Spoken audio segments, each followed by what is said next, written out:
اللهم يا من على العرش استوى، يا من خلق فسوى وقدر فهدى، وأعطى كل شيء خلقه ثم هدى،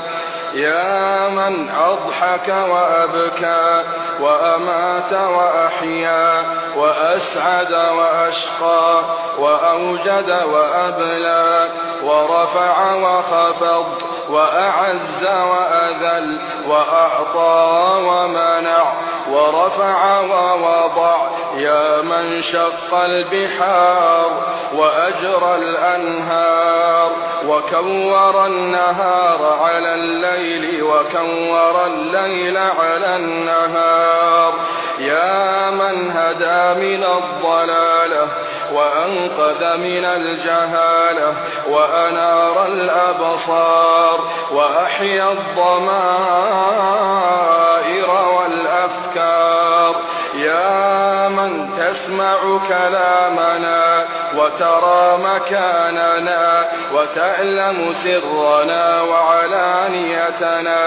لا يخفى عليك شيء من أمرنا، نحن البؤساء الفقراء المستغيثون المستجيرون الوجلون المشفقون المقرون المعترفون بذنوبهم، نسألك مسألة المساكين ونبتهل إليك ابتهال المذنب الذليل، وندعوك دعاء الخائف الضرير من خضعت لك رقبته وفاضت لك عيناه.